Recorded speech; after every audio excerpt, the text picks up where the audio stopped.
म्याद दूध आसान तमिस आसान कलस दूध सो ये लिंक्ड है कहीं ना कहीं ये सारी चीजें।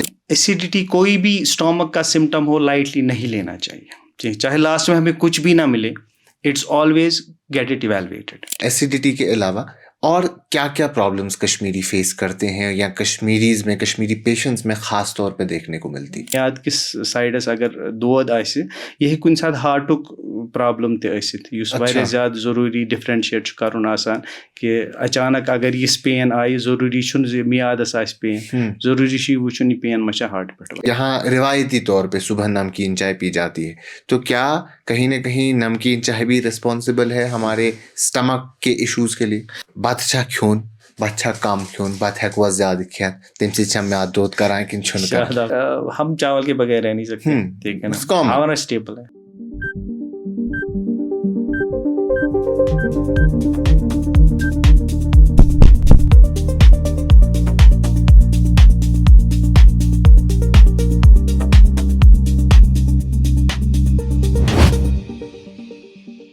और जान पॉडकास्ट में आप तमाम नाजरीन का इस्तकबाल। इस पॉडकास्ट के जरिए हम आपकी मुलाकात कश्मीर के कुछ डॉक्टर्स से कराएंगे। वो डॉक्टर्स जो अपनी फील्ड में स्पेशलिस्ट हैं, उनसे उनकी स्पेशलाइजेशन के बारे में बात करेंगे, कश्मीर में बढ़ती बीमारियों के हवाले से बात करेंगे, क्या कुछ बीमारियां ख़ास तौर पे कश्मीर में इस वक्त फैलती हुई दिखाई दे रही है, उस हवाले से बात करेंगे। आज हमारे स्टूडियो में मौजूद हैं डॉक्टर रियाज अहमद परा साहब। ये एक गैस्ट्रोएंटरोलॉजिस्ट हैं, हेपेटोलॉजिस्ट हैं, तो इनसे ख़ास तौर पे गैस्ट्रो डिजीज़ के बारे में बात करेंगे और कश्मीर में कॉमनली यथिस म्याद दोद वना क्यों इतना ज़्यादा बढ़ता हुआ दिखाई दे रहा है, क्यों स्टमक कैंसर्स हो रहे हैं, क्या कुछ रीजंस है, क्या कुछ वजूहात है, वो तमाम तर चीज़ें इन डिटेल हम इनसे जानेंगे। रियाज साहब बहुत शुक्रिया अपना वक्त देने के लिए। अस्सलाम वालेकुम, शुक्रिया इस प्रोग्राम में बुलाने के लिए शादाब साहब। रियाज साहब सबसे पहले हम बीमारी और उस सब के बारे में तो ज़रूर बात करेंगे, लेकिन इससे पहले आपके बारे में थोड़ा सा जानते हैं, क्योंकि जिस डॉक्टर पे एक पेशेंट भरोसा करे उसे भी मालूम होना चाहिए कि डॉक्टर कौन है, कहाँ से आए हैं।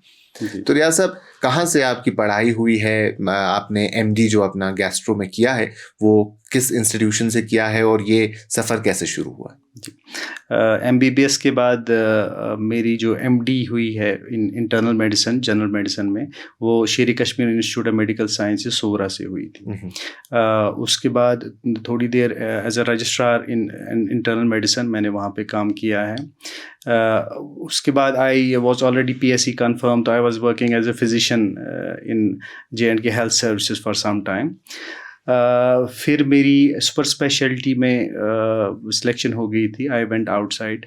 तो मेरी जो gastroenterology and hepatology super speciality की ट्रेनिंग हुई है वो गुड़गांव के एक फोर्टिस मेमोरियल रिसर्च इंस्टीट्यूट से हुई है under senior gastroenterologist of India. तो वहाँ पे मैंने काम किया था। वहाँ पे डिग्री फिनिश करने के बाद I continue there as associate consultant 1 साल के लिए। उसके बाद इट्स ऑलवेज कि हर कोई चाहता है कि घर आए और अपने लोग में रहे और यहाँ पे जितना भी हो सके उनसे वो करे। I came back and I joined Noora Hospital as consultant gastroenterology and hepatology। तो नूरा हॉस्पिटल में कितने वक्त से आप हैं? नूरा हॉस्पिटल में I joined last year, 2 साल से मैं वहाँ पे काम कर रहा हूँ। अच्छा, तो नूरा हॉस्पिटल में अभी आप 2 साल से हैं। अब हम ज़रा सी डिजीज़ के बारे में बात करते हैं, क्योंकि आप गैस्ट्रोएंटरोलॉजिस्ट हैं। इस पॉइंट में इंट्रोडक्शंस मस्तफोन के वेरी कॉमनली हम यहाँ इस्तेमाल करते हैं म्याद दूध, और आपके पास यूजुअली OPDs में या इसके अलावा भी जो पेशेंट आते होंगे वो कहीं ना कहीं यही सारी चीज़ें लेके आते हैं, यही सारी शिकायतें लेके आते हैं। तो मोस्ट कॉमनली गैस्ट्रो से रिलेटेड क्या परेशानियां, क्या प्रॉब्लम्स आप देखते हैं कश्मीर में? म्याद दूध एज यू सेड, म्याद दूध बहुत सारे लोगों के लिए बहुत सारी चीज़ें होती है, ठीक है ना। It means many things to many people. जैसे म्याद दूध है कैसे अगर स्टार्ट करो बतनाइल पे म्याद दूध है कैसे रिफ्लक्स एसिडिटी गसन, तो सो म्याद उस पे गोल आसान सो थोड़ा वीक आसन या एसिड गसन रिफ्लक्स, तो साइन बतनाइल वरम करुन।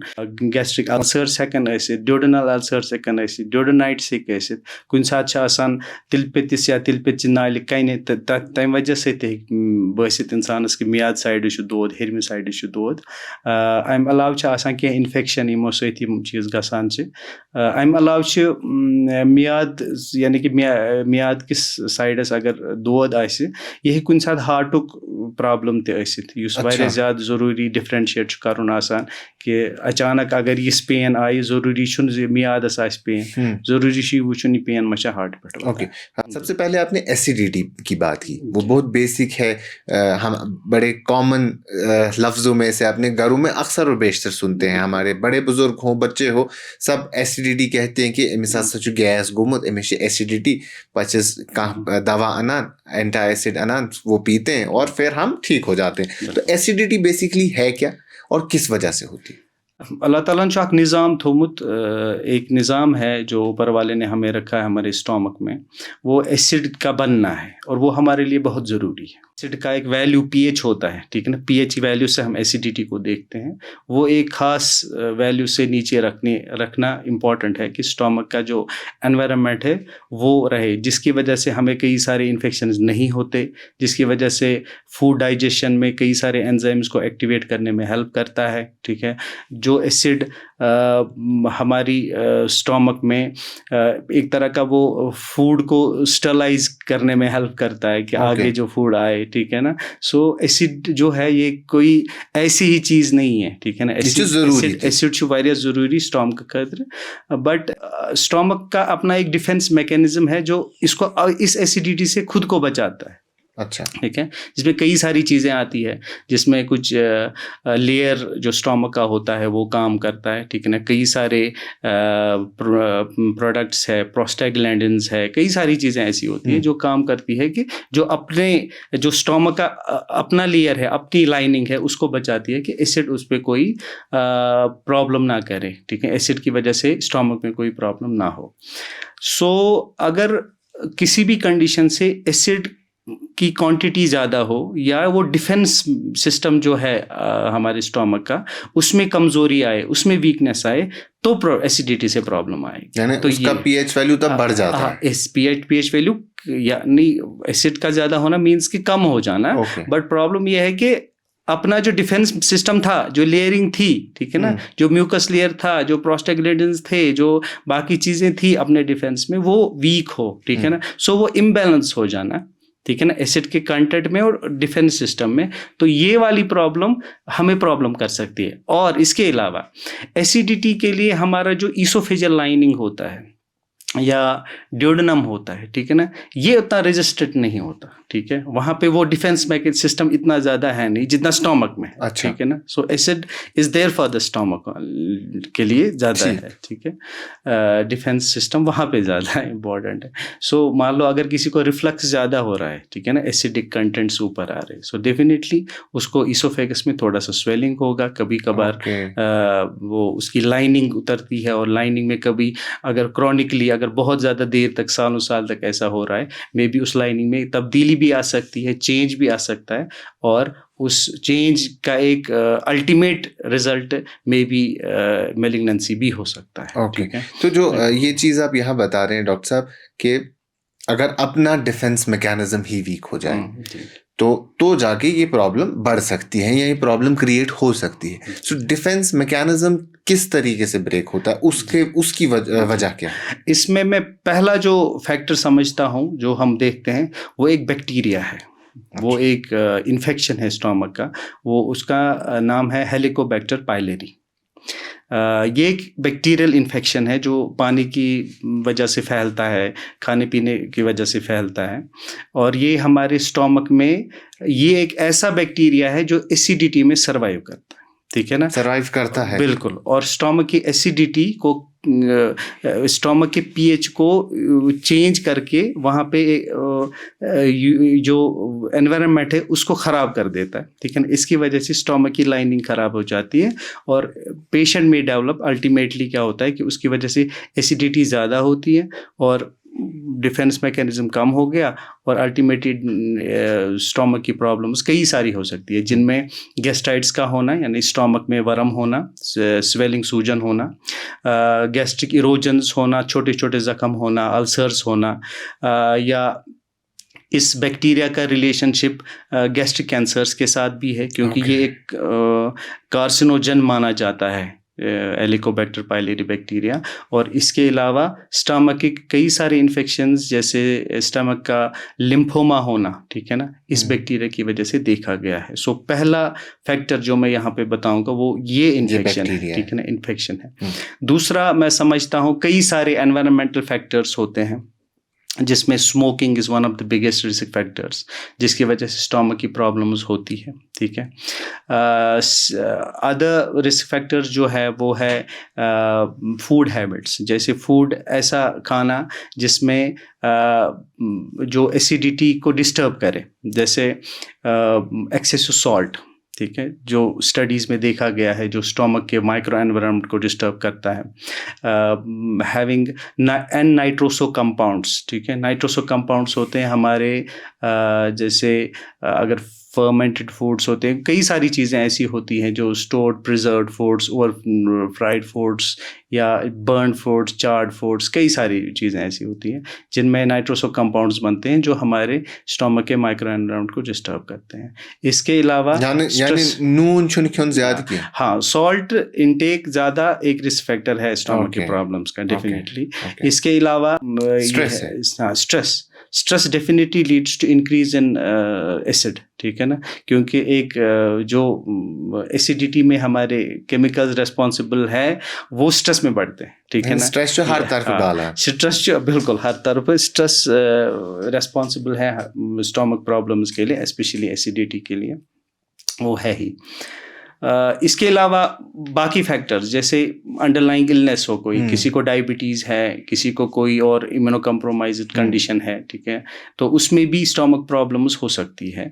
इसके अलावा मेडिकेशंस पे है कोई, फॉर एग्जांपल कोई लॉन्ग टर्म पेन किलर्स ले रहा है, ठीक है, लॉन्ग टर्म स्टीरॉइड्स ले रहा है, ठीक है, या एक non steroidal anti inflammatory drugs ले रहा है, तो उसकी वजह से स्टोमक में प्रॉब्लम्स आती है। क्योंकि अगेन मैं फिर आऊँगा डिफेंस मैकेनिज्म पे, वो स्टोमक का जो डिफेंस प्रोस्टाग्लैंडिन्स होते हैं उनको वीक करता है। सो ये चीजें जो इम्पोर्टेंट फैक्टर्स हैं जिनकी वजह से stomach, it all leads to this कि वो वीक हो जाता है डिफेंस मैकेनिज्म और एसिडिटी प्रॉब्लम करती है। अच्छा, अगर एसिडिटी पे हम इसलिए इतना स्ट्रेस दे रहे हैं क्योंकि बहुत कॉमनली हम ये चीज़ सुनते हैं, आपके पास भी लोग पेशेंट्स आते होंगे और तिमशी ये वना के डॉक्टर साहब ऐसा सच एसिड खुदमुत या एसिडिटी गमुत गबर बासा। जितना भी एक्सपीरियंस मेरा है बीइंग ए गैस्ट्रोएंटरोलॉजिस्ट, एसिडिटी कोई भी स्टोमक का सिम्टम हो लाइटली नहीं लेना चाहिए, चाहे लास्ट में हमें कुछ भी ना मिले,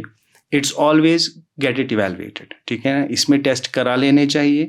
एस्पेशली हमने जिस तरह के यहाँ पे तकलीफ देख रहे हैं हम कश्मीर में, ठीक है, द लेवल ऑफ सिवेरिटी जो होती है, कितनी मेलिग्नेंसीज हमें निकल के आती है, upper GI malignancies, oesophageal malignancies, gastric malignancies, it's always better कि एक एंडोस्कोपी कराई जाए, डॉक्टर के पास जरूर जाएं और वहाँ से सलाह ले लें and get an endoscopy done. I believe कि endoscopy is the primary first test that should be done ऐसे पेशेंट्स में। लेकिन कंसल्टेशन इज वेरी इंपॉर्टेंट। अब इसमें होम रेमिडीज जैसे करते हैं हम, कई सारे यहाँ पे एक रिवाज है, एक कॉमन चीज़ें हैं हमारे लोगों में कि दे डेवलप सम सिम्टम्स और वो पेंटाप्रोजोल टाइप की मेडिकेशंस स्टार्ट कर लेते हैं खुद से ही, ठीक है ना, and they take it for long time. Ultimately कभी कभार जब उनको लगे फिर डॉक्टर साहब के पास जाए। ये अच्छा प्रैक्टिस नहीं है, इनका भी मेडिसिन के अपने प्रॉब्लम्स होते हैं, ठीक है ना। सो इट्स गुड टू आप कंसल्ट करें, if it is needed तो medications ले लें, get evaluated. Okay, so acidity is one factor, ये आँख साइड, आँख पहलू, लेकिन इसके अलावा स्टमक से रिलेटेड कई सारे और इश्यूज होते हैं। और कश्मीर में अगर हम देखें मौजूदा वक्त में, जिस तरीके से आपसे भी बात कर रहे थे, तो आपने भी कहा कि स्टमक रिलेटेड कैंसर्स भी काफ़ी डेवलप हो रहे हैं, उस पर हम लेटर ऑन बात करेंगे। लेकिन इसके अलावा, एसिडिटी के अलावा और क्या क्या प्रॉब्लम्स कश्मीरी फेस करते हैं या कश्मीरी पेशेंट्स में खास तौर पे देखने को मिलती? जी, रिफ्लक्स डिजीज़ का बताया मैंने। रिफ्लक्स डिजीज़ कॉमन है हमारे लोगों में, जिसके कई सारे फैक्टर्स हैं जो आजकल बहुत कॉमनली हम देखते हैं ओपीडीज़ में। उसमें एक फैक्टर वेट गेन जैसे होना, ठीक है ना, ओबेसिटी का होना, ये कॉमन है, जो एक रिस्क फैक्टर है रिफ्लक्स डिजीज़ के लिए। दूसरा है हमारे जो खाने पीने के आदत हैं, जैसे लेट डिनर, ठीक है, it's one of the factors, ठीक है। वारिया कॉमन सो हाँ, जो वारिया कॉमन, हाँ, we take very late dinners, तो जिसकी वजह से इंक्रीज रिफ्लक्स होता है, ठीक है। एक कंडीशन है hiatus hernia. Hiatus hernia means कि स्टोमक का थोड़ा सा ऊपरी वाला पोर्शन इट कम्स अप, तो उसमें जो नॉर्मली जो वैल्यू मैकेनिज्म होता था वो नहीं रहता है, ठीक है। So they develop more of reflux, तो ये प्रॉब्लम। और पेशेंट आता है कि ड्राई कॉफ की प्रेजेंट करके आता है कि उनको ड्राई कॉफ है। समटाइम्स दे प्रेजेंट विद कि उनको लगे कि यहाँ पे गले में कुछ इरिटेशन सी है या गले में कुछ लग रहा है कि जैसे कुछ फंसा हुआ हो, तो these are the symptoms they develop, जिनको लेके वो ओपीडीज में आते हैं। अदर प्रॉब्लम्स जो हम यूजुअली देखते हैं स्टोमक के रिलेटेड, वो ये है कि पोस्ट जो ही खाना खाए उसके बाद मतलब पचता नहीं है, ठीक है, जिसको गैस्ट्रोपेरेसिस बोलते हैं, ठीक है ना। लगे कि शाम को खाना खाया, एक दिन तक खाना वहीं पे है, बिल्कुल हजम नहीं हो रहा है। So these conditions we see in more in patients who are elderly और हु आर डायबिटिक और who are on some other medications, जिनकी वजह से ये हो। इसको बोलते हैं गैस्ट्रोपेरेसिस, मतलब एक तरह का कि स्टोमक एम्प्टी नहीं हो रहा है, ठीक है ना, अपने पेस पे। जैसे 4-5 घंटे में तो स्टोमक खाली हो जाना चाहिए था, वो नहीं हो रहा है, ठीक है ना। कई सारे वजूहात हैं, जिसमें एक तो जैसे मैंने ऑलरेडी अर्ज किया कि जिसमें कई सारे तकलीफ आते हैं, ठीक है, जैसे शुगर का होना, ठीक है ना, मेलिग्नेंसीज भी ऐसा कर सकती है। दवाई, कई सारी दवाएं ऐसी है जो कर सकती है, ठीक है। और उसमें यही है कि एक बार डायग्नोज किया जाए, ठीक है ना। अच्छा, एक चीज और कॉमन यूजुअली हम जो देखते हैं उन पेशेंट्स में जिनको स्टमक रिलेटेड इश्यूज रहते हैं, टाइम टू टाइम वो डॉक्टर्स के पास जाते भी हैं, लेकिन कहीं ना कहीं वो प्रॉब्लम रहती है, तो वॉमिटिंग फ्रीक्वेंटली वैसे पेशेंट्स को देखने को मिलती है। तो वॉमिट का सिम्टम क्या है? वो सिम्टम है किसी चीज का या वो ही कुछ हमें बताता है कि ये एक पर्टिकुलर पेशेंट को होती है? यूजुअली वॉमिटिंग तो एक सिम्टम है, डेफिनेटली एक सिम्टम है जिसकी वजह से पेशेंट डॉक्टर के पास आता है। और वॉमिटिंग कई सारे रीज़न है, ठीक है ना।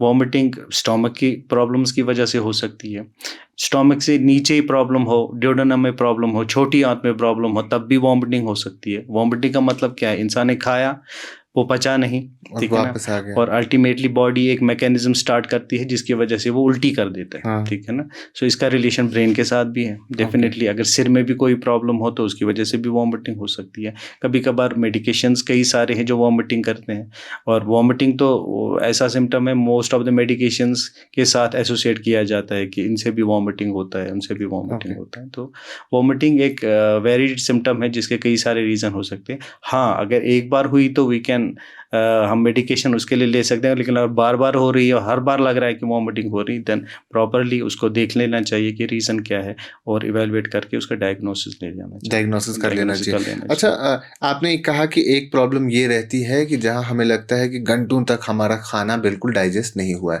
लेकिन at the same time usually जैसे आप भी बता रहे थे कि ब्लोटिंग एक और इशू है। सो ब्लोटिंग यूजुअली किन पेशेंट्स में रहता है और क्यों रहता है, उसका रीज़न क्या है? बहुत इंपॉर्टेंट सवाल है। और ये सिम्टम जो है हमारे बहुत सारे पेशेंट्स में होता है कि ब्लोटिंग हो रही है, ठीक है ना। ब्लोटिंग मीन्स कि टाइटनेस फील होना, एब्डोमेन में गैस ज़्यादा फील होना, ठीक है ना।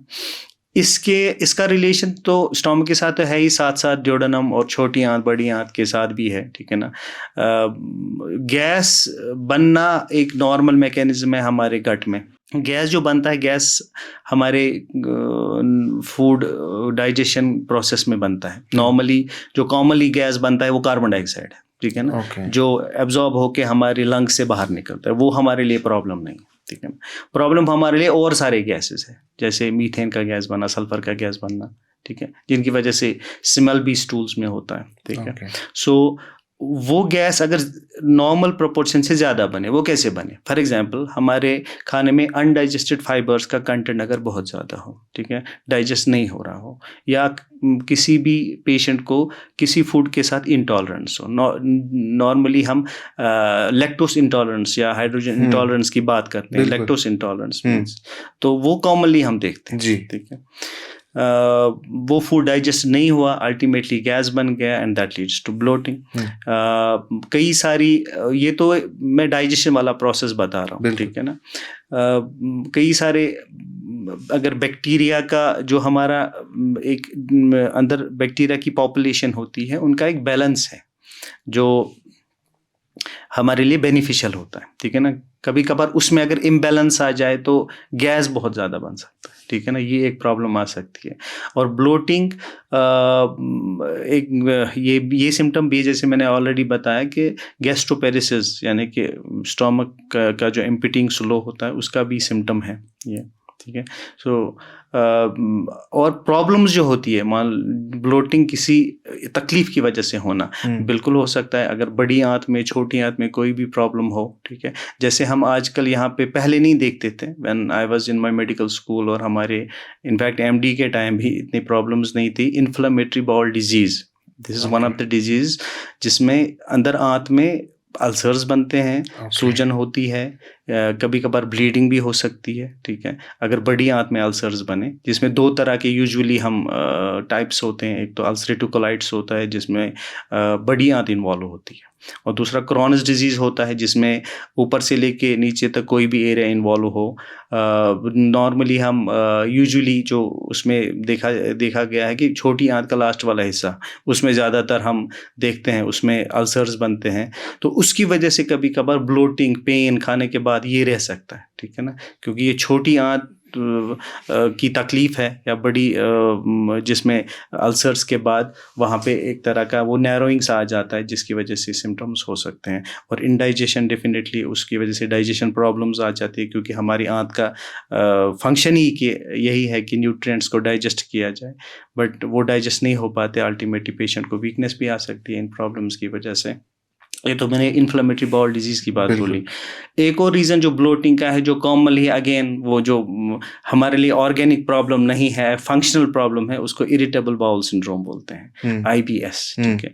आईबीएस का मैकेनिज्म यही है, ब्रेन कट एक्सिस का रिलेशनशिप है उसके साथ, या हमारे बैक्टीरिया का ये हो जाना, हमारे जो नॉर्मल बैक्टीरियाज होते हैं उनकी अच्छे बैक्टीरियाज की पॉपुलेशन कम होना, जो हमारे लिए अच्छे बैक्टीरियाज नहीं हैं उनकी पॉपुलेशन ज़्यादा हो जाना, उसकी वजह से भी प्रॉब्लम आ सकती है। So these are some of the commonly जो हम रीज़न देखते हैं of bloating, but definitely bloating symptom है और इवेलुएट करा लेना चाहिए और डायग्नोसिस पे आ जाना चाहिए। ये जो सारी चीज़ें आप बता रहे हैं, जो प्रॉब्लम्स आप बता रहे हैं, इनमें एक और चीज़ which is again very common is constipation. Is it directly linked with stomach issues? क्या इसका डायरेक्टली लिंक्ड और इसका कुछ इनडायरेक्ट रिलेशन है, या इसका कोई रिलेशन ही नहीं है? कॉन्स्टिपेशन भी एक कॉमन सिम्टम है जिसकी वजह से पेशेंट डॉक्टर के पास आता है, और constipation is a bothersome symptom. ये तो काफ़ी इफेक्ट करता है डे टू डे एक्टिविटी पे, ठीक है ना, एंड और मेंटल स्टेबिलिटी पे भी इफेक्ट आता है when patients are chronically constipated. Constipation एक सिम्टम है कई सारी बीमारियों का, ठीक है, जिसमें अगर एक्यूटली किसी को कॉन्स्टिपेशन हो, पहले तो कॉन्स्टिपेशन नहीं थी, अभी हो रही है कुछ दिनों से, एक दिन से हो रही है, 2 दिन से हो रही है, इट्स एन अर्जेंसी जिसको इमीडिएटली देख लेना चाहिए, ठीक है ना, कि हाथ में कोई प्रॉब्लम तो नहीं आ गई, क्योंकि ब्लॉक तो नहीं हो गया, स्वेलिंग ऐसी तो नहीं आई, ठीक है ना, और उसको देख लेना चाहिए। अगर मान लो कोई कॉन्स्टिपेटेड है, बट कॉन्स्टिपेशन थोड़ा सा इसमें ये प्रॉब्लम है कि कॉन्स्टिपेशन इज़ अ टर्म जिसका कई सारे लोगों के लिए मीनिंग्स डिफरेंट है। Some patients say कि they don't feel satisfied once they go to the loo, so ये भी उनके लिए कॉन्स्टिपेशन है, ठीक है। कुछ लोगों का ये है कि they are okay with 2-3 days, ठीक है ना, बट अगर 4-5 दिन के बाद नहीं हुआ तो कॉन्स्टिपेशन है। तो मेडिकली देखा जाए, अगर कोई रूटीन है आपका, it may be once in 3 days और 3 times in a day, अगर ये रूटीन है, इन दोनों में से कोई भी कॉन्स्टिपेशन नहीं है। ये बड़ी इंटरेस्टिंग हाँ, नई चीज है। ठीक है। सो एक्चुअली अच्छा, मतलब मेडिकल टर्म में हफ्ते में अगर तो दो फिरती गई मेडिकल नहीं हफ्ते में नहीं, मेडिकल टर्म में अगर हम यूजुअली द डिक्टम इज के once in 3 days और 3 times in a day, ठीक है ना, इतना वेरिंग हमारा मोशन हो सकता है, ठीक है ना। मतलब अगर किसी के लिए नॉर्मल है तो नॉर्मल है, अगर कंटिन्यूअसली यही चलता आ रहा है, अगर continuously but they feel satisfied, अगर उनको प्रॉब्लम नहीं लग रही है, ठीक है ना, अगर और भी चीजें ना हो, जैसे स्टार करके छोटी सी बात इसमें they are known as red flags, ठीक है ना, जो जरूरी है हर किसी स्टोमक या आंत की तकलीफ में, ये इंपॉर्टेंट है रेड फ्लैग्स, ठीक है ना। So we call them red flags, like कि ब्लीडिंग का होना, ठीक है, इट्स अ रेड फ्लैग, ठीक है। वेट लॉस का होना, ठीक है, खून कम हो जाना, ठीक है ना, एनीमिया होना, ठीक है, दे आर रेड फ्लैग। या रात को सिम्टम होना, ठीक है, पेन एब्डोमेन होना, ठीक है, पेन डिस्प्रपोर्शनेटली, ये नहीं थोड़ा सा पेन हो, ठीक है, या एब्डोमेनल स्वेलिंग हो जाना, ठीक है। So these are the things जिनके लिए ज़रूरी रीज़न देखना इम्पॉर्टेंट है, ठीक है ना। और ये भी इम्पॉर्टेंट है कि खुद से लेग्जेटिव, हाँ, लेग्जेटिव लेके घर में बैठो, वो भी नहीं करना है, ठीक है ना। If patient is chronically constipated, या अगर कॉन्स्टिपेशन को एक है कुछ टाइम से, इट्स बेटर कि कंसल्ट कराएं और ये देख ले प्रॉब्लम कहाँ पे है। इट माइट बी, जैसे मैंने अगेन फंक्शनल कॉन्स्टिपेशन, ठीक है, ओके, इसमें भी हो सकता है डेफिनेटली, ठीक है। अब बेसिकली जो इरिटेबल बाउल सिंड्रोम है उसके 2 ब्रॉड कैटेगरीज है, 3 है, ठीक है, ब्रॉड कैटेगरीज। ये कि एक तो डायरिया वाला होता है, ठीक है, जिसमें पेशेंट को ज़्यादा मोशंस लगते हैं, ठीक है, दे फील पेन एब्डोमेन और एब्डोमिनल डिस्कम्फर्ट, देन वॉशरूम जाता है और बेटर फील होता है। It may be constipation type of, ठीक है, जिसमें ज़्यादा कॉन्स्टिपेशन होता है, ठीक है, हाँ, pain abdominal discomfort associated with constipation, और मिक्स्ड, बीच में वो हो गया, बीच में ये हो गया, ठीक है। सो बट ये तभी IBS जो मैं बता रहा हूँ, irritable bowel syndrome, it's a diagnosis of exclusion, ठीक है। इसको ज़रूरी है कि एक बार इवेलुएट किया जाए, अगर कुछ न मिले तो ये IBS है। ओके, तो क्या कॉन्स्टिपेशन भी स्ट्रेस से कहीं ना कहीं जुड़ा है? हाँ, कॉन्स्टिपेशन यस, स्ट्रेस के साथ। तो IBS का रिलेशन असल में स्ट्रेस के साथ है, के साथ ही। हाँ, स्ट्रेस के साथ है। मेंटल एक कंपोनेंट है उसका, it's actually brain gut axis, ठीक है ना। गट इज एक्चुअली, गट का ना नर्व नेटवर्क बहुत कॉम्प्लिकेटेड है, ठीक है, यू नो गट फीलिंग जैसे, ठीक है ना, हाँ। So it has a complex neural network जो इम्पैक्ट होता है पेशेंट की मेंटल हेल्थ से भी, ठीक है ना। थोड़ा सा भी मेंटल हेल्थ इम्पेयर हो, स्ट्रेस हो, लाइफ में कोई भी चीज आए, तो your gut can be affected, ठीक है। यूजुअली चीज ये वुछान कि कंस म्याद आसान दूध छ आसान, तमिश आसान कालस दूध, सो ये लिंक्ड है कहीं ना कहीं, ये सारी चीजें हमारे सीनियर गैस्ट्रोएंटरोलॉजिस्ट सारे हैं, ठीक है ना, and it has been there, वो भी यही बताते हैं, और हम भी ये देखते हैं कि ये एक सिम्टम है यहाँ, ठीक है, कि पेशेंट बोलता है कि मैं म्यादस दूध तो सुश खसान कालस, ठीक है। और कुछ गैस्ट्रोज हमारे सीनियर जो है वो they call it gastric headache, ठीक है। अच्छा, हाँ, इसका असल में अगर मैं थेरेटिकली समझा दूं तो डायरेक्ट मैकेनिज्म तो है नहीं कोई ऐसा, ठीक है ना, but definitely patient do present with such symptom, ठीक है ना।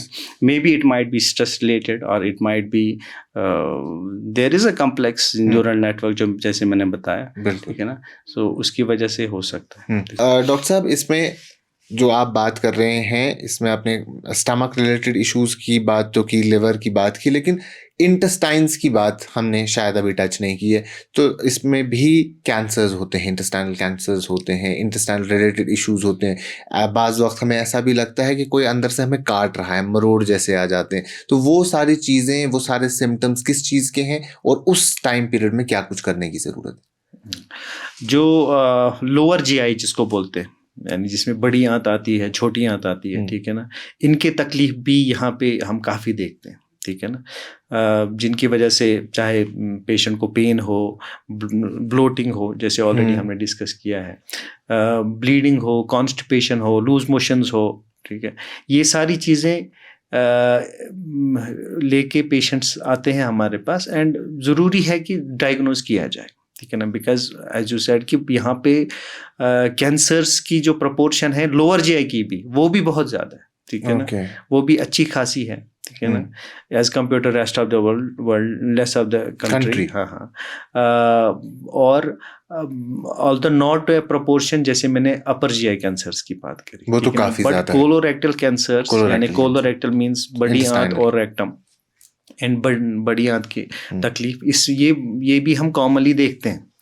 और जो कोलोरेक्टल कैंसर है, ये एक ऐसी चीज़ है जिसको हम प्रिवेंट कर सकते हैं, ठीक है ना, क्योंकि कोलोरेक्टल कैंसर दुनिया का एक ऐसा कैंसर है जिसको हमने A to Z स्टडी किया हुआ है। Scientifically we have seen the steps, ये कैसे ग्रो होता है, ठीक है। यूजुअली अगर हम स्क्रीनिंग प्रोटोकॉल्स को फॉलो करें, एक खास एज से स्क्रीनिंग स्टार्ट कर लें, डिपेंडिंग अपॉन कि पेशेंट की जैसे कोई फैमिली हिस्ट्री ना हो, वैसी अगर फैमिली हिस्ट्री तो थोड़ी सी स्क्रीनिंग अर्ली करनी है।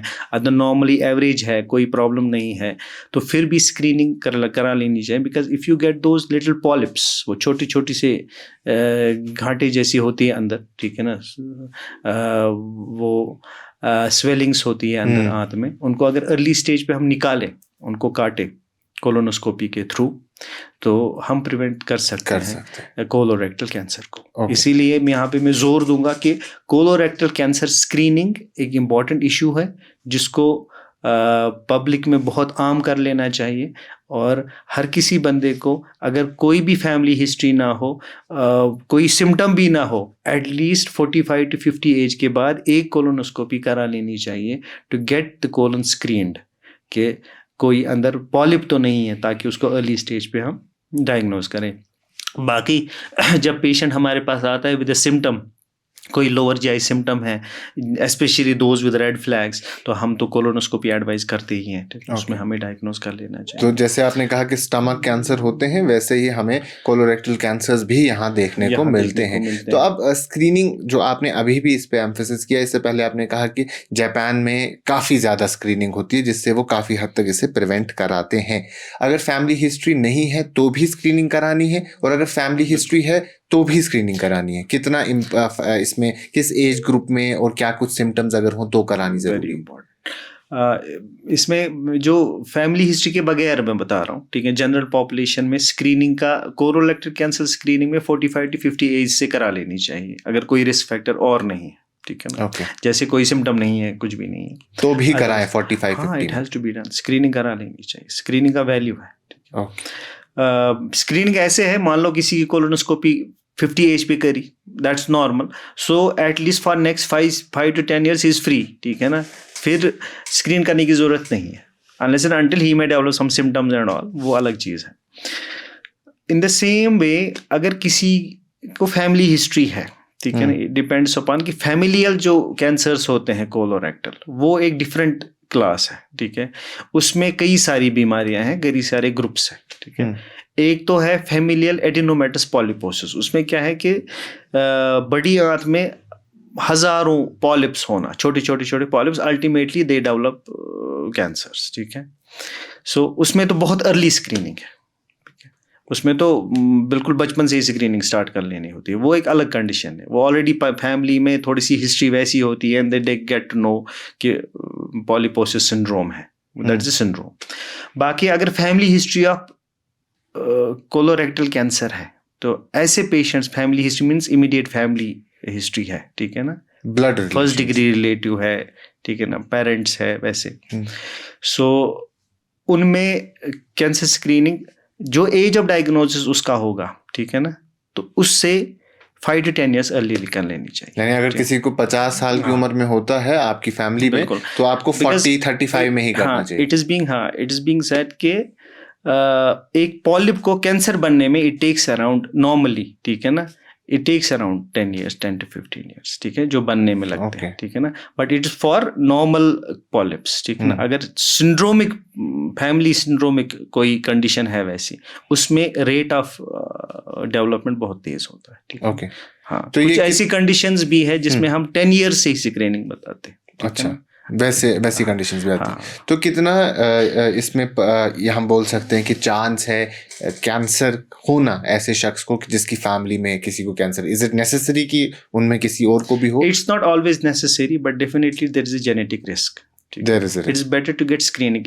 इसमें मैं एम्फेसाइज इसलिए कर रहा हूँ स्क्रीनिंग क्योंकि ये सिंपल टेस्ट है। Colonoscopy is not a complicated test और यू गेट टू नो कि अंदर क्या है। If there is a polyp you can remove it at early stage और उस बंदे को प्रिवेंट कर सकते हैं। Ultimately if he develops a cancer, ठीक है ना, तो उसमें तो बहुत सारी it may need surgeries, it may get complicated चीज़, बहुत सारा। तो पॉलिप को निकालना एक छोटा सा काम है और कोलोरेक्टल सर्जरी फिर एक काफी बड़ा काम बन जाता है। तो स्क्रीनिंग पे आप एम्फेसिस इसलिए कर रहे हैं क्योंकि ये कहीं ना कहीं आपको टाइमली तौर पे प्रिवेंट करता है। यहाँ पे बहुत अभी मतलब गवर्नमेंट इसको वो नहीं कर रही है। Normal screening has to be, असल में if you go to other countries, foreign countries, वहाँ पे एक रूटीन स्क्रीनिंग होती है, ठीक है ना, एनुअल स्क्रीनिंग होती है, ठीक है ना, लोगों की फॉर GI मैलिग्नेंसीज, ठीक है ना, मतलब पीरियोडिक स्क्रीनिंग मैं बताऊंगा, ठीक है ना, जिसमें होती है कि एक टाइम पे एंड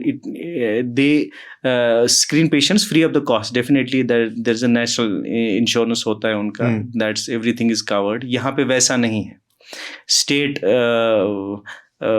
फाइनेंस नहीं करता है स्क्रीनिंग प्रोटोकॉल्स को, यहाँ पे खुद से पे करना पड़ रहा है पेशेंट्स को, ठीक है ना, on for these test.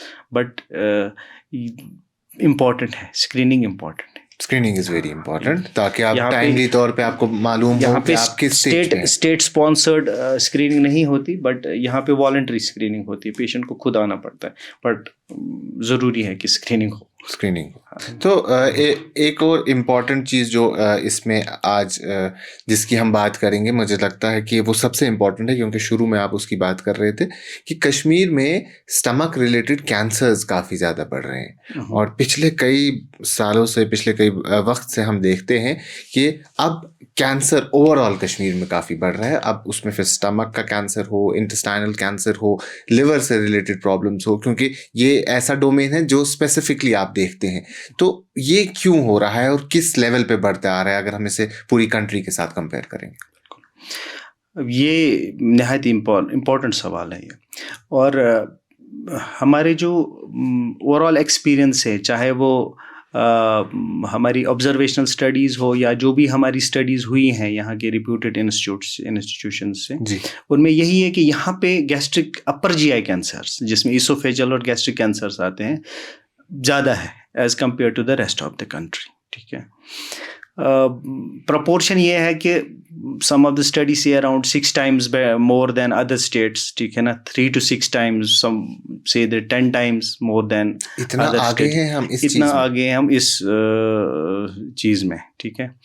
So it's very important कि यहाँ पे गैस्ट्रिक सिम्टम को लाइटली नहीं लेना है, ठीक है। We are seeing young patients around 27 year, especially males, जिनमें हमने अपर GI कैंसर्स देखे, 30-35, मतलब ये वाली एज, ठीक है ना।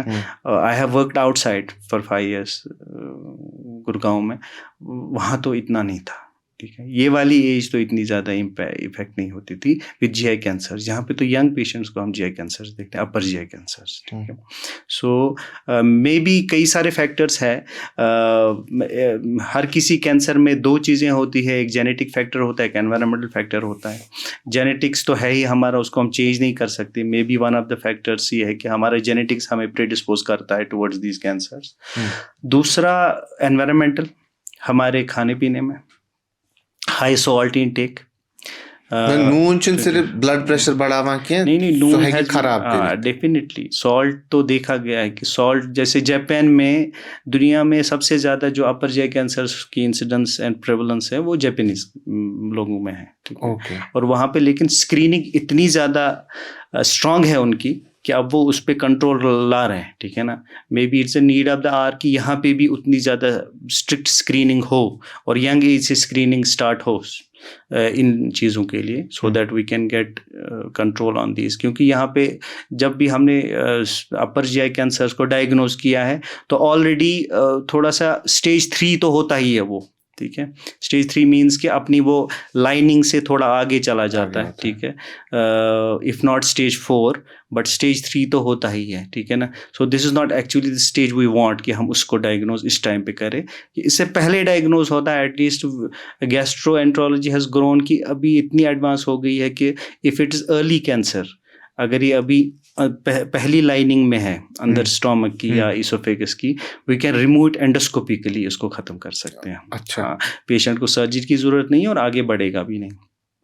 तो ये है, दैट्स वाई कि मैं स्क्रीनिंग की बात कर रहा हूँ। बहुत ज़रूरी है कि हम अपर जीआई कैंसर्स को अर्ली एज से ही स्क्रीनिंग स्टार्ट कर लें। लेकिन ये एक बहुत बड़ी बात नहीं है कि एक इतनी छोटी सी जगह रेस्ट ऑफ द कंट्री में सबसे ज़्यादा है जहाँ कैंसर्स प्रेवलेंट हो रहे हैं, कैंसर्स देखने को मिल रहे हैं। कई सारे फैक्टर्स इसमें देखे गए हैं जो स्टडीज़ में है कि जिसमें वही one salt intake, we had this more of hookah and smoking, ठीक है, जो देखा गया एक फैक्टर है हमारा। Helicobacter pylori plays a role, जैसे मैंने ऑलरेडी बोला हुआ है, ठीक है। कई सारी जो हमारे जो खाने के ये हैबिट्स हैं, ठीक है ना। मैं किसी के वैसे खिलाफ नहीं जाऊंगा कि जैसे हम नमकीन चाय पी रहे हैं, कोई उतना वो नहीं है कि definitely it has been seen कि हाई कंजप्शन, मान लो 3-4 कप ले लिए, ठीक है। So they have been shown इसमें सॉल्ट भी ज़्यादा है। इसमें आप अल्कलाइन मीडिया में वो सोडा ले रहे हो, ठीक है ना। यहाँ मैं एक चीज़ आपसे पूछना चाहूँगा क्योंकि ये मेरे जहन में बहुत वक्त से थी। कशीर स्पेसिफिकली सुबह खाली म्याद नून चाय चवान, तो वना salt intake is dangerous at the same time, मगर यहाँ रिवायती तौर पे सुबह नमकीन चाय पी जाती है। तो क्या कहीं ना कहीं नमकीन चाय भी रिस्पॉन्सिबल है हमारे स्टमक के इश्यूज़ के लिए? Noon chai is in discussion for some period of time. Noon chai को कुछ स्टडीज़ ने एसोसिएट किया है with upper GI disease, specially upper GI malignancies के साथ, ठीक है ना। But here having said that, यहाँ पे ये मैं ऐड करूँगा कि नून चाय में असल में होता क्या है। नून चाय में वन सॉल्ट, एक्सेसिव सॉल्ट अगर हो, बाइकार्बोनेट, ठीक है ना, वो बेकिंग सोडा, ठीक है। तीसरा एट अ हाई टेम्परेचर, गर्म पीना, ठीक है ना। If you irritate a mucosa कि हाई टेम्परेचर पे आप पी रहे हो, ठीक है ना, गर्म चाय पी रहे हो, बहुत गर्म हो, ठीक है। सो म्यूकोजा को इरिटेट करेगी, सालों साल पीते रहोगे तो डेफिनेटली इट्स अ रिस्क, ठीक है। और एक्सेसिव ब्रेविंग जो उसमें होती है, बार बार उबाला फिर उबाला, जैसे पहले होता था। सो अगर आप माइल्ड टू मॉडरेट कंजप्शन कर रहे हो, ठीक है ना, एक आधा कप ले रहे हो, तो वो रिस्क फैक्टर नहीं है एक्चुअली, ठीक है ना। You can enjoy this beverage, it's good, सब पीते हैं, ठीक है ना। उसमें सोडा का इस्तेमाल कम होना चाहिए, डेफिनेटली सॉल्ट का इस्तेमाल कम होना चाहिए। अगर ये चीज़ें हो तो नून चाय को आप एंजॉय कर लो, ठीक है ना। एक कप तो ले लो, बदनाम करेंगे। अच्छा, एक और चीज़, क्या एम्प्टी स्टमक और कुछ खाने के बाद इसमें डिफरेंस आती है ऐसी बेवरेज में, ऐसी चीज़ में? एम्प्टी स्टमक डेफिनेटली कोई डायरेक्ट स्टडी तो है नहीं ऐसी एम्प्टी स्टमक और इसको देखे, बट लॉजिकली देखा जाए तो एम्प्टी स्टमक आप हॉट बेवरेज लोगे तो definitely it will irritate the stomach, ठीक है ना। और नून चाय की साथ तो हमने ऑलरेडी बताया कि सॉल्ट और सोडा है, ठीक है। सो इट्स बेटर कि अगर आप लो टेम्परेचर पे लो उसको, सॉल्ट का इस्तेमाल कम रखो उसमें और सोडा का इस्तेमाल कम रखा जाए। इसके अलावा स्पेसिफिकली हमारी फूड हैबिट्स या डाइटरी हैबिट्स में ऐसी कौन कौन सी चीज़ें, क्योंकि हम ओवरऑल तो बात कर रहे हैं लेकिन एशियन कश्मीर सेंट्रिक बात कर रहे हैं, तो कश्मीर में आप भी यहाँ के रहने वाले हैं, तो जो सुनने वाले भी ज़्यादातर होंगे वो कश्मीर से ही ताल्लुक़ रखते हैं। तो कश्मीर में ऐसी क्या क्या चीज़ें हैं ख़ास तौर पे हमारे खाने पीने में, हमारी डाइटरी हैबिट्स में, जिनको कम करना है, अवॉइड करना है ताकि हमें स्टमक रिलेटेड इश्यूज़ ना हो? डेफिनेटली पहले ये देखा जाता था कि वी यूज्ड टू कंज्यूम ना यहाँ पे ड्राइड वेजिटेबल्स को हॉक्सुन या हॉक गार्ड, ठीक है, जिनको ड्राई करके, all the drawing and preserving A food, it's a, ये टेक्निक है, ठीक है ना। इसको अगर साइंटिफिकली किया जाए तो काफ़ी अच्छी चीज़ है, ठीक है ना। फूड को हम एंजॉय कर सकते हैं, यूज़ कर सकते हैं। एक्चुअली ड्राइंग में प्रॉब्लम नहीं थी, प्रॉब्लम ये था कि उसमें फिर ग्रोथ होती थी, some maybe fungus, maybe some other compound जो उसमें डेवलप होता था, ठीक है, जो again I can say that nitroso compounds बनते थे, ठीक है ना, जो हमारे गैस्ट्रिक लाइनिंग को इरिटेट करते हैं, अल्टीमेटली इट में लीड टू डिजीजेस, ठीक है। अगर इसमें यहाँ पे मैं जो फूड प्रिजर्वेशन की टेक्निक्स हैं, जो शायद हमारे उसके लिए अलग से गवर्नमेंट डिपार्टमेंट्स है शायद, so definitely they can play a role कि वो नई साइंटिफिक टेक्निक्स को आम लोगों तक पहुँचाएं, ठीक है ना, कि कैसे हम हेल्दी स्टोरेज कर सकते हैं खाने की, ठीक है। हाँ, दूसरा है पिकल्स, जैसे हम अचार खाते हैं, ठीक है, उसमें भी हाई सॉल्ट इनटेक होता है, ठीक है। अगर उसको भी प्रॉपरली बनाया जाए, सॉल्ट का इस्तेमाल कम किया जाए, then you can enjoy little amounts, ठीक है ना, बहुत ज़्यादा नहीं खाना है, ठीक है ना। सो वो एक चीज़ थी जिसकी वजह से हमारा ओवरऑल सॉल्ट इंटेक ज़्यादा होता था, ठीक है। और ऑफ कोर्स उसमें तो फैट इंटेक भी ज़्यादा होता है, बिकॉज ऑयल ऐड होता है, ठीक है ना। सो फैट का तो अलग से प्रॉब्लम है, वो एक अलग डिस्कशन है फैट के लिए। सो ये चीज़ें हैं। वाजवान छा प्रॉब्लमैटिक? वाजवान को बहुत ज़्यादा ना लें, ठीक है ना। और वाजवान में थोड़ा सा अगेन आई कैन से कि हेल्दी प्रैक्टिस हो उसको बनाने की, ठीक है ना। उसमें प्रिजर्व वो ज़्यादा एडिटिव्स ना हो, प्रोसेस्ड चीज़ें ना हो, ठीक है ना। सिंपली बनाया जाए with all the natural flavours, natural spices जो होते हैं उनको ऐड किया जाए, तो फिर तो कोई प्रॉब्लम नहीं। लेकिन ऐसा ना हो कि एक्सेसिव क्वांटिटी में यूज़ किया। Actually moderation is the key, ठीक है। कम क्वांटिटी में लो और एंजॉय करो, ठीक है ना, फिर कोई परेशानी नहीं। वो जो बहुत ज़्यादा कलरिंग एजेंट्स को ऐड करना, बर्निंग करना, ठीक है, ओवर फ्राई करना, बार बार फ्राई करना, ठीक है, so that's not a good practice in any of the cooking. जो भी हमारे इसमें प्रैक्टिसेस है वो अच्छी चीज़ नहीं है। किसी भी चीज़ को बार बार फ्राई करना, उसी तेल में बार बार फ्राई करना, या ये जो कलरिंग प्रोसेसिंग एजेंट्स होते हैं इनको ऐड करना, it's better to take it fresh, ठीक है। और बनाने की जो टेक्निक है वो थोड़ा सा सिंपल हो और नेचुरल चीज़ों को यूज़ किया जाए। एक और यूजुअली ये वुचान कि कहीं म्यादुर हम कॉमनली, वेरी कॉमनली हम उन्हें कहते हैं कि आप टमाटर या खट्टी चीज़ें फिलहाल बंद करें। क्या साइंटिफिकली ऐसा कुछ है या ये बस हम नहीं, कॉमन है, कॉमनली बताया जाता है ये। अगर खट्टी चीज़ें हो जैसे स्ट्रेस फ्रूट्स, ठीक है ना, जैसे लेमन है, ऑरेंज है, इट स्टिमुलेट्स एसिड, ठीक है ना। इसे एसिड का निकलना थोड़ा ज़्यादा होता है, ठीक है ना, बिल्कुल होता है।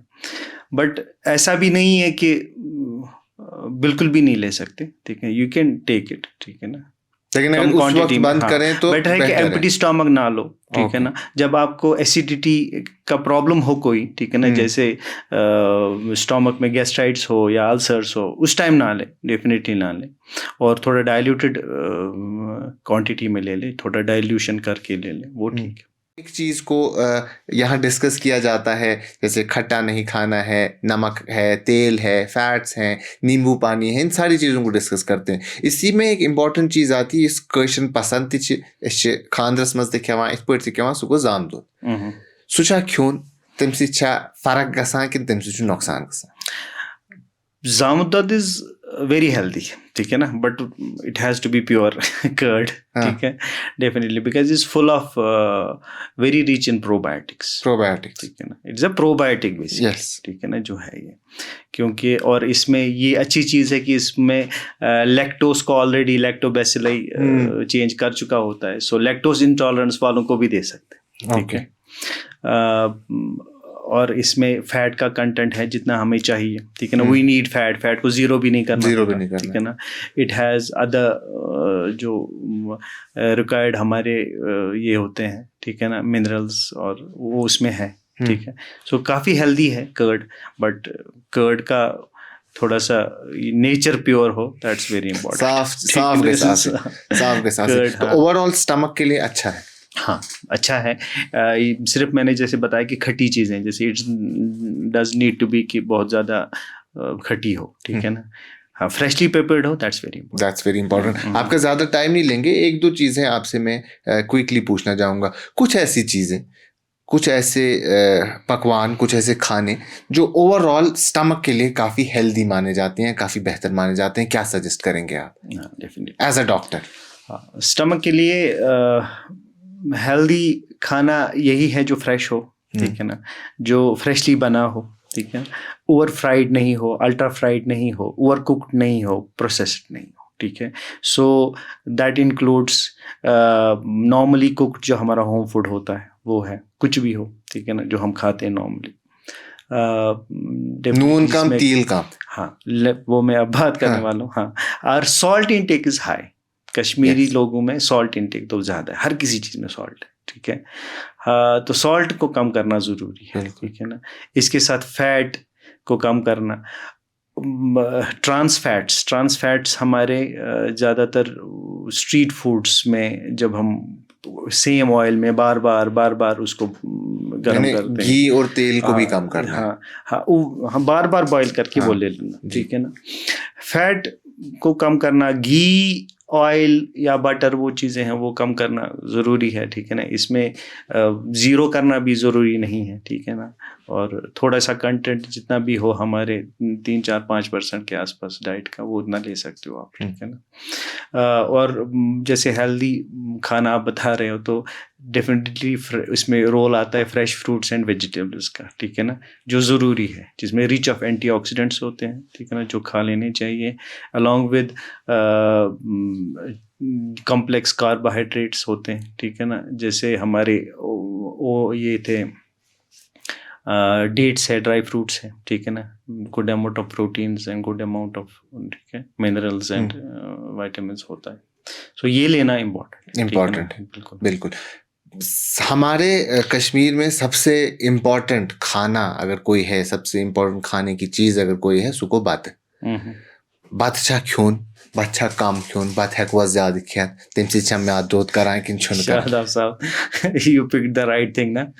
कश्मीरियों में हम चावल के बगैर रह नहीं सकते, ठीक है ना, हमारा स्टेपल है, हाँ, स्टेपल डाइट है हमारा। So but rice is a good source of carbs. हाँ, कार्ब्स ही है। सो आजकल चूंकि ओवरवेट का होना, ओबेसिटी का होना, फैटी लिवर का होना, डायबिटीज़, ठीक है, जो हमारी लाइफस्टाइल डिजीज़ है उसका होना बहुत कॉमन हुआ है, इसलिए हम राइस को कम करते हैं, ठीक है ना। बट असल में राइस की गलती नहीं है, गलती है हमारी इनएक्टिविटी की भी, हमारी सेडेंटरी लाइफ की भी, ठीक है। फिजिकल इनएक्टिविटी है जो एक मेजर फैक्टर है वेट गेन का और बाकी बीमारियों का, जिसमें फैटी लिवर डिजीज़ भी आता है। सो मैं राइस को पूरी तरह अवॉइड आम लोगों के लिए तो नहीं करूँगा, ठीक है ना। डेफिनेटली अगर आप एक्टिविटी कर रहे हो, अगर आप काम कर रहे हो, ठीक है ना, आप एंजॉय कर लो राइस, ठीक है ना, but quantity has to be moderate, ठीक है ना। हाँ, इसमें भी वही है फैक्टर कि अगर आप असल में आप एनर्जी सप्लाई कर रहे हो बॉडी, ठीक है ना, बॉडी को आप एनर्जी सप्लाई कर रहे हो, अगर आप कंज्यूम नहीं करोगे, अगर आप उसको बर्न आउट नहीं करोगे, तो दैट बी स्टोर्ड, वो तो फैट बन के स्टोर हो जाएगा। हेप्टोलॉजी की एक दो बातें आपसे पूछूंगा, क्योंकि आपने अभी फैटी लिवर का जिक्र किया। ये कशीर में अल्ट्रासाउंड करा या डॉक्टर से सजेस्ट करा, ग्रेड 1 ग्रेड 2 तो बहुत कॉमन है, बहुत नॉर्मल है। इवन आज अब इतना नॉर्मल है कि I have seen some doctors वो भी कहते हैं कि कशीर में नॉर्मल। तो ये इतना नॉर्मल क्यों हो गया है और इसे कैसे कंट्रोल करें? क्या फिजिकल एक्टिविटी से या डाइट से? जी शादाब साहब, ये यहाँ ही नहीं है, it's all over the world, it's rising in very great proportions कि फैटी लिवर डिजीज बहुत कॉमन हो रहा है, ठीक है ना। अब तो इतना हम कहते थे कि इन लास्ट 20-30 सालों में तो पूरा हेपेटोलॉजी का वो चेंज हो गया कि हमारा फोकस यूजुअली क्या होता था कि लिवर डिजीज़ अगर किसी प्रॉब्लम से होती थी, वो इन्फेक्शन होता था, हेपेटाइटिस बी, हेपेटाइटिस जी, ये प्रॉब्लम्स थी, वो भी हम यहाँ देख रहे हैं। हाँ, अब लेकिन ये चेंज हो रहा है now. This fatty liver disease has taken over, ठीक है ना। अब तो लिवर की ज़्यादा प्रॉब्लम्स फैटी लिवर डिजीज से हो रही, ठीक है ना। फैटी लिवर डिजीज है क्या? फैटी लिवर डिजीज ये है कि लिवर में एक क्वांटिटी से ज़्यादा फैट जमा होना। बिल्कुल। Normally the liver has around 5% of fat is normal, ठीक है ना।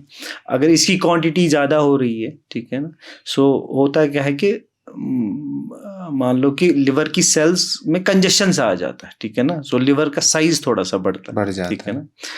और लिवर अल्टीमेटली लिवर सेल्स में वो कुछ हार्मफुल प्रोडक्ट्स बनते हैं, ऑक्सीडेंट्स बनते हैं, ठीक है ना, जिनकी वजह से लिवर सेल्स में डैमेज होगा, ठीक है ना। और लिवर काफ़ी देर तक बचाने की कोशिश करता है, ठीक है ना। सो अगर आप इसको डिवाइड करेंगे, फर्स्ट स्टेजेस की लिवर में फैट जमा हुआ, फैटी लिवर जिसको बोलते हैं, और दूसरा है कि फैट की वजह से, फैटी लिवर की वजह से लिवर में स्वेलिंग आ गया, जिसको स्टेटोहेपेटाइटिस बोलते हैं, ठीक है ना। हेपेटाइटिक फेज में चला गया। उसके बाद ये वाला फेज जो है ये रिवर्सिबल है, ठीक है ना, इसको हम वापस ला सकते हैं। उसके बाद अगर ये कंटिन्यूसली रहा, अल्टीमेटली सेल्स फाइब्रोस हो सकती है, फाइब्रोसिस हो सकता है उसमें, ठीक है। सो लिवर मतलब श्रिंक हो सकता है, वो इरिवर्सिबल है। अभी तक तो इरिवर्सिबल है, ठीक है ना। अभी तक जितनी भी इलाज है हमारे पास इसका रिवर्स नहीं हो जाता। हाँ, और इट डेवलप सिरोसिस, और सिरोसिस का केस कई सारे लिवर सिरोसिस में जैसे लिवर का परमानेंट वीकनेस होना, जिसमें अल्टीमेटली लिवर फेल भी हो सकता है, और लिवर में कभी कभार लिवर कैंसर्स भी आ सकते हैं, ठीक है ना। सो ये इसका स्पेक्ट्रम है असल में फैटी लिवर डिजीज का। So fatty liver disease is it because of अब हमारे फूड हैबिट्स, हमारा फैटी लिवर डिजीज को अगर हम बताएं, आजकल इसका थोड़ा सा नाम चेंज हो गया है, it's known as metabolic associated steatotic liver disease, ठीक है ना। इसको MASLD बोलते हैं, ठीक है। ये एक मेटाबॉलिक डिजीज है, ठीक है ना। असल में इसको पहले नॉन अल्कोहलिक बोलते थे। असल में जो प्रॉब्लम अल्कोहल से होती थी वही प्रॉब्लम अल्कोहल के बगैर होती है फैट की वजह से, ठीक है ना। आप समझ रहे हो। तो वैसी प्रॉब्लम होती है इसमें। कारण यही है, ठीक है ना, कि वज़न बढ़ना, वेट गेन होना, एक इम्बैलेंस है between the energy intake and the energy expenditure जो हमारा है, ठीक है ना। हम उतना बर्न आउट नहीं करते जितना हम एनर्जी सप्लाई करते हैं। इसमें एक फैक्टर है इंसुलिन रेजिस्टेंस का, ठीक है ना, जो अल्टीमेटली रोल प्ले करता है towards development of all these metabolic diseases, जिसमें डायबिटीज़ भी आता है, जिसमें फैटी लिवर भी आता है, ठीक है, जिसमें ओबेसिटी, ये सारी चीज़ें एक दूसरे के साथ मिली जुली होती है। सो ये इस स्पेक्ट्रम में आता है मेटाबॉलिक सिंड्रोम की, फैटी लिवर डिजीज। बिल्कुल। लास्ट में आपसे, क्योंकि आपका काफ़ी वक्त हमने लिया, आखिरी चीज़ आपसे ये पूछूंगा कि अगर एक हेल्दी लाइफस्टाइल जीना है, अगर ऐसे तिथ पॉइंट जोन की महदूद आइसने फैटी लिवर गैसने, आपने बताया कि डाइट में क्या कुछ करना है, उसके साथ साथ फिजिकल एक्टिविटीज़ की कितनी इंपॉर्टेंस है, क्या अगर ये दोनों चीज़ें बैलेंस कर पाएँ तो एक अच्छा लाइफस्टाइल, अच्छा लाइफ स्पैन हम निकाल सकते हैं? गट हेल्थ खाने के साथ रिलेटेड है, ये मैंने पहले ही बताया, ठीक है। डेफिनेटली अगर हम अपने खाने को बैलेंस करें, हेल्दी खाना लें, ठीक है ना, अननेसेसरी कैलोरीज ना लें, ठीक है ना, उतना ही खाना लें जितने हमें चाहिए, ठीक है ना, और उसमें सारी प्रोपोर्शन हो, ठीक है ना, कार्बोहाइड्रेट्स भी हो, फैट भी हो, प्रोटीन्स भी हो, मिनरल्स भी हो, विटामिन्स भी हो, सब होने चाहिए, ठीक है। और हाइड्रेट अपने आप को अच्छे से रखें, पानी पी लें, ठीक है, और एंटीऑक्सीडेंट्स का इस्तेमाल करें, ठीक है ना, जैसे फ्रूट्स होते हैं, वेजिटेबल्स होते हैं, ठीक है, और एक्टिविटी को बनाए रखें, करते रहें, ठीक है ना, इन द फॉर्म, अगर आप ऐसे आजकल तो सारे अपने प्रोफेशन में इतने बिजी होते हैं कि they keep on sitting on the chair. Mentally तो बहुत एक्सर्शन होता है बट फिजिकली ज़ीरो, ठीक है ना। बाहर गाड़ी खड़ी है, ठीक है ना, घर गए गाड़ी में, ठीक है ना, घर में उतरे, कुछ फिर बैठे रहे, हाँ बैठे रहे, ठीक है। सो डेफिनेटली एनर्जी तो ultimately in the form of fat ही जमा हो जाएगी। बिल्कुल। So physical activity is very important. Physical activity में चाहे आप सिंपल एक्टिविटी कर लो, ब्रिस्क वॉक कर लो, at least 30 minutes in a day for 5 days in a week, ठीक है। सो इस तरह की फिजिकल एक्टिविटी रोज, ब्रिस्क वॉक मीन्स कि उस स्पेस पे चलना कि एटलीस्ट यू फील कि आप कंफर्टेबल नहीं हो वॉकिंग के लिए। उसमें एक हार्ट रेट का एक ये है, वो हम डिस्कस नहीं करेंगे, दैट इज मेडिकल टर्म। सो वो चीज़ हो कि आप तेज़ चलो कि आपको आपकी सांस फूले, ठीक है ना। ओके। हाँ, ये आप कर सकते हो डेली, ये एक सिंपल एक्टिविटी है जो आप बिल्कुल। कर सकते हो। You can add to it like cycling कर लो, जिमिंग कर लो, you can do other activities जिसकी वजह से आपका डेली रूटीन, घर का काम कर लो, ठीक है, ओके। घर में गार्डनिंग कर लो, कुछ हाँ। भी कर लो, ठीक है ना, but keep yourself active, ठीक है ना, ताकि आपको वेट गेन ना हो। Because once you gain your weight you can develop many of the complications, जिनको फिर रिवर्स करना थोड़ा सा डिफिकल्ट हो जाता है, and you may need medical therapies for that. Okay, चलिए, thank you so much doctor Riyaz अपना वक्त देने के लिए। तो ये थे डॉक्टर रियाज, जिन्होंने बताया कि कश्मीर में क्या कुछ परेशानियां हैं, मौजूदा वक्त में क्या कुछ सूरत हाल है। ख़ास तौर पे अलार्मिंग इसमें स्टमक रिलेटेड इश्यूज़ में सबसे अलार्मिंग है कि स्टमक कैंसर्स जो बाकी मुल्क के मुकाबले कश्मीर में काफ़ी ज़्यादा देखने को मिल रहे हैं। और उसके साथ साथ एक सिंपल फंडा है कि किस तरीके से आप एक हेल्दी लाइफस्टाइल जी सकते हैं, और इन्होंने भी मेडिकल टर्म में उसे समझाया।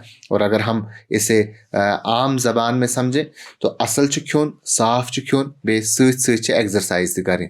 तो ये सिंपल और बेसिक चीज़ है। अगर आप ये करते हैं, हम ये करते हैं और सब लोग ये करते हैं तो ओवरऑल हमारा लाइफस्टाइल काफ़ी बेहतर हो जाता है।